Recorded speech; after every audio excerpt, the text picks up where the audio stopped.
Assalamualaikum warahmatullahi wabarakatuh. Izin perkenalkan, Muhammad Ahmad Zaki 2022 11 Di sini saya akan memaparkan resume sistem kontrol open loop dan closed loop dari mata kuliah sistem kontrol digital dan optimal. Untuk pengantar sistem loop, sistem kontrol terbagi menjadi dua, yaitu open loop dan closed loop. Kalau untuk open loop itu sistem yang bekerja tanpa umpan balik. Kalau closed loop, sistem yang menggunakan sensor untuk menyesuaikan respon terhadap perubahan. Perbandingannya, open loop itu sederhana, murah, dan tapi tidak adaptif. Kalau untuk closed loop presisi tinggi, adaptif, dan tapi kompleks dan mahal. Pemahaman kedua sistem penting untuk penerapan sistem kontrol berbasis fuzzy secara efektif. Kasus yang pertama itu kasus pemanas air manual, yang dimana pemanas air diaktifkan secara manual oleh pengguna tanpa sensor suhu. Durasi pemanas ditentukan oleh waktu, bukan suhu aktual air. Untuk kelebihannya, rangkaian sederhana, biaya rendah, tidak memerlukan sensor. Untuk kekurangannya, risiko air terlalu panas atau tidak cukup panas, dan tidak efisien karena tidak ada kontrol berdasarkan suhu aktual. Untuk kasus duanya, irigasi timer.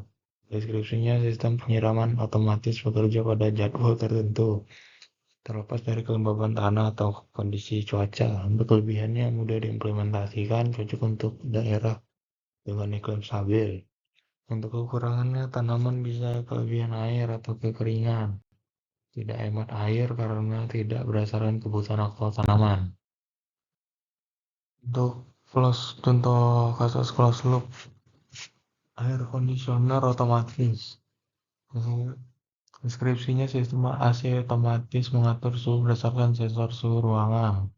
Jika suhu melebihi set point, kompresor aktif secara otomatis. Kelebihannya, menjaga suhu ruangan stabil, efisiensi energi lebih baik dibandingkan AC manual.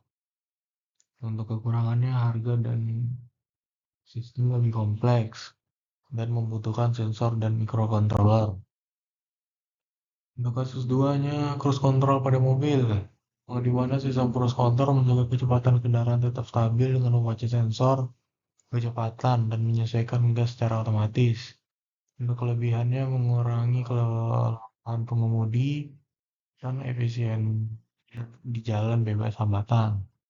Untuk kekurangannya, harus dinonaktifkan saat kondisi tidak aman, dan biaya perawatan lebih tinggi dari sistem konvensional.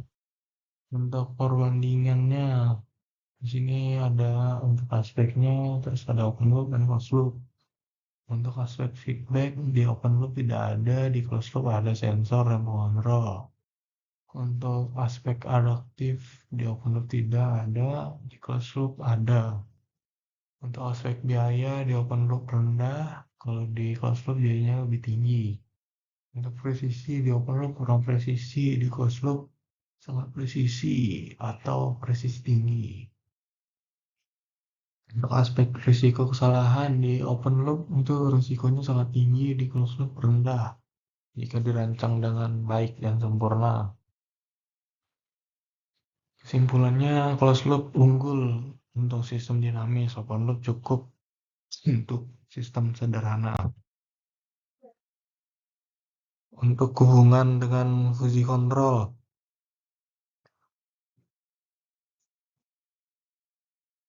wadah ideal sistem closed loop sering menjadi wadah ideal untuk kontrol fuzzy control.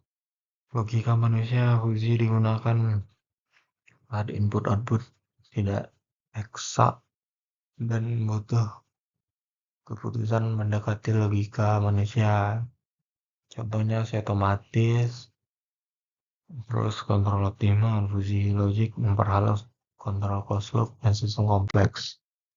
Kesimpulannya, open loop cocok untuk sistem yang stabil, murah, dan tidak butuh akurasi tinggi. Closed loop diperlukan pada sistem yang berubah, perlu respon cepat dan akurat. Kombinasi closed loop dan fuzzy memberikan kontrol optimal yang cerdas dan fleksibel. Untuk kontrol fuzzy, dalam kontrol fuzzy, closed loop memberikan struktur yang sesuai dengan pengolahan logika fuzzy karena adanya feedback dinamis. Ini untuk beberapa referensinya. Mungkin sekian saja pemaparan dari saya tentang sistem kontrol closed loop dan open loop. Lebih dan kurangnya mohon maaf. Wassalamualaikum warahmatullahi wabarakatuh.